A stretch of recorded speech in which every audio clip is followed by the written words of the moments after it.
नमस्कार, next time news देख रहे हैं आप। मैं हूं आपके साथ तनुज दीक्षित। तो लोकसभा चुनाव में भारी हार के बाद अब मायावती एक बड़ी बैठक करने जा रही हैं। 23 जून को बीएसपी की बैठक है और इस बैठक में बड़े बड़े नामों पर चर्चा होगी कि आखिरकार आकाश आनंद की वापसी होगी और अगर आकाश आनंद की वापसी नहीं होती है तो आखिरकार पार्टी का उत्तराधिकारी किसे बनाया जाएगा।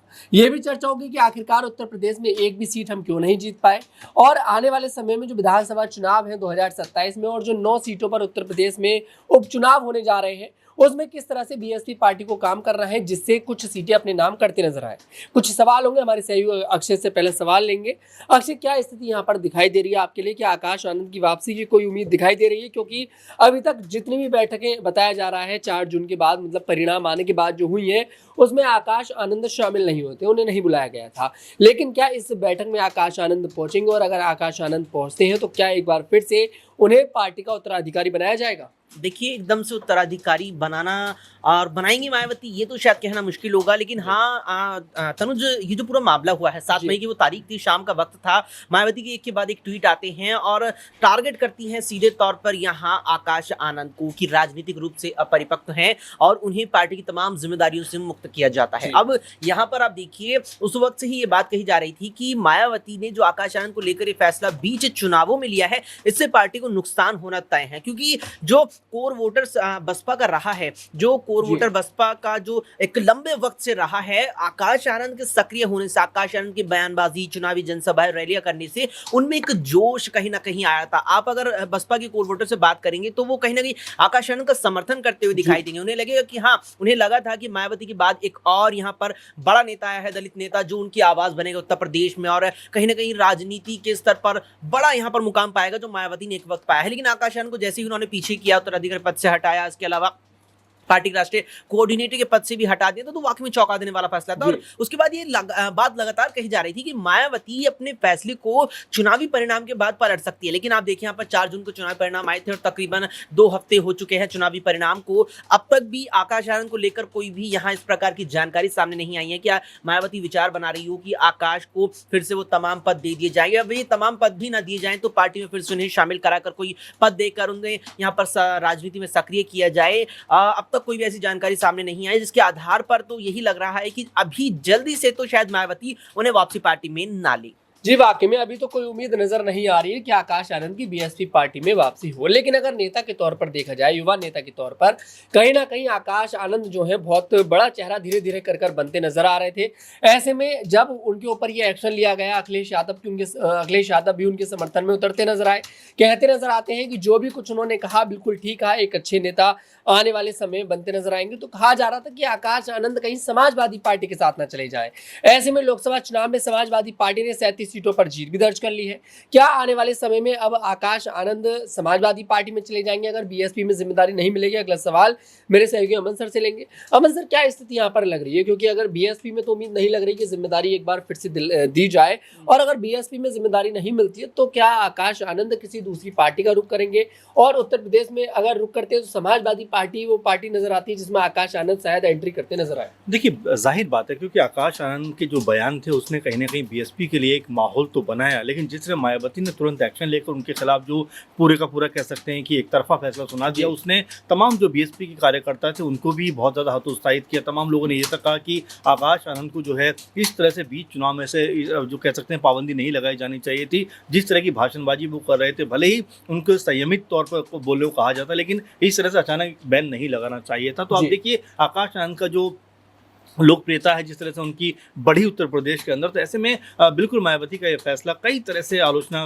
उसकी होती हुई दिखाई पड़ी। लेकिन जिस तरह से अब 23 तारीख को कह सकते हैं राष्ट्रीय बैठक है बीएसपी की, उसमें बड़ी उम्मीद लग रही है कि आकाश आनंद को लेकर कोई बड़ा फैसला होने वाला है। लेकिन जो खबर है वो ये भी है कि अभी भी मायावती एक तरीके से आकाश आनंद की वापसी के लिए तैयार नहीं है। वो अभी उनको और समय देना चाहती है। लेकिन महत्वपूर्ण बात ये हो जाती है, देखिए, उत्तर प्रदेश में 10-12 सीटों के ऊपर उपचुनाव में, तो ऐसे में अगर आकाश आनंद की एंट्री होती है तो यहाँ पर बीएसपी के माहौल बनाने में कहीं ना कहीं कह सकते हैं उनकी वजह से एक बड़ा मौका मिल सकता है। लेकिन अभी तक भी ऐसा लग नहीं रहा है कि आकाश आनंद को बीएसपी या मायावती दोबारा मौका देने के मूड में है। लेकिन अब अगर मायावती के बाद देखा जाए बीएसपी के अंदर, तो उनसे बड़ा चेहरा फिलहाल कोई दिखाई पड़ता नहीं। ऐसे में आकाश आनंद के लिए वापसी करनी ही पड़ेगी मेरे ख्याल से मायावती, क्योंकि अगर उन्होंने जिस तरह की जिम्मेदारी उनको दी, जिस तरह से उनको बढ़ाया पॉलिटिक्स में, अब एकदम से अगर उनको घर बैठा देंगे तमाम पाबंदियां लगा देंगे तो ये पार्टी के लिए भी हितकर साबित नहीं होगा। इसीलिए इस बैठक में शायद कुछ ऐसा निकल कर आने वाला है जो मायावती के द्वारा ही कहा जाए या मायावती के ऊपर एक दबाव बनाकर कहीं ना कहीं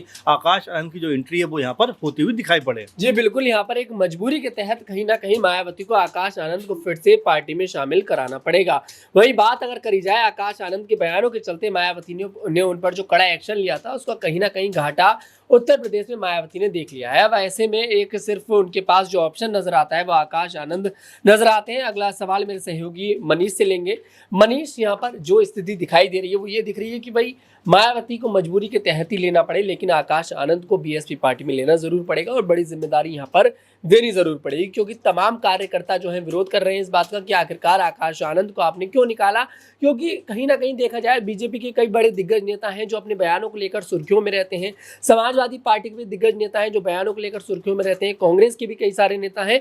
लेकिन अगर आकाश आनंद ने ऐसा बयान दे दिया था तो आप उन्हें समझाते बैठाकर, लेकिन कोई बैठक नहीं होती, कोई चर्चा नहीं होती और एकदम से एक्शन ले लिया जाता है और उनसे उनकी सभी जिम्मेदारी छीन ली जाती है। क्या मायावती एक बार फिर से आकाश आनंद को उत्तराधिकारी बनाती नजर आएंगी?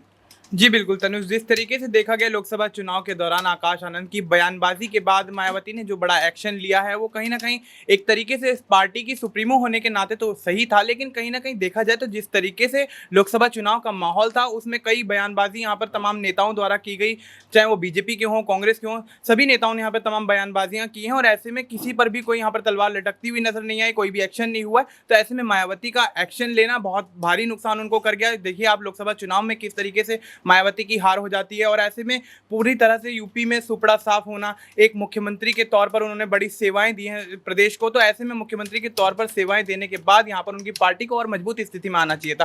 तो ऐसे में देखा जाए तो तमाम पार्टियों की मजबूती के आगे मायावती जिस तरीके से फेल हुई है, तो विधानसभा चुनाव को लेकर अगर रणनीतियां बनाती हैं तो बेशक आकाश आनंद की वापसी यहाँ पर होना तय है और ऐसे में यहाँ पर मायावती को आकाश आनंद को वापस लाना पड़ेगा, क्योंकि आकाश आनंद की वापसी होते ही यहाँ पर पार्टी जिस तरीके से पार्टी के जो तमाम नेता उनके समर्थन में थे वो दोबारा से मायावती का समर्थन करते हुए नजर आएंगे, पार्टी का समर्थन करते हुए आएंगे और इससे पार्टी का जो है वो कद बढ़ेगा। और ऐसे में यूपी में जो विधानसभा चुनाव होने हैं उसमें भी कहीं ना कहीं पार्टी यहाँ पर बसपा यहाँ पर झंडे गाड़ती हुई नजर आएगी और हो सकता है यहाँ पर आकाश आनंद की वापसी से सीटें जो तमाम यहाँ पर पिछड़ती हुई लोकसभा चुनाव में जिस तरीके से नजर आई है, विधानसभा में यहाँ पर सीटें खींचने में भारतीय बहुजन समाज पार्टी कामयाब हो सके। जी बिल्कुल, यहाँ पर विधानसभा चुनाव में मौका है उनके पास कि कामयाब होती नजर आए, शायद कुछ सीटें लेती नजर आए अगर आकाश आनंद का साथ होगा। अगर आकाश आनंद का साथ नहीं होता है तब शायद कहीं ना कहीं मायावती जिस तरह से लोकसभा चुनावों में फेल होती नजर आई वो उत्तर प्रदेश के विधानसभा चुनाव में भी फेल होती नजर आ सकती है, क्योंकि सिर्फ मायावती ही नहीं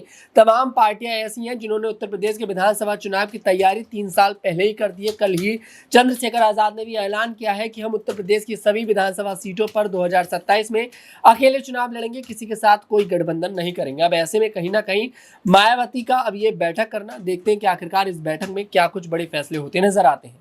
आपको क्या कुछ लगता है कमेंट सेक्शन में जरूर बताइएगा। अगर आपको हमारा वीडियो पसंद है हमारे वीडियो को लाइक करें, शेयर करें और हमारे चैनल को जरूर सब्सक्राइब करें।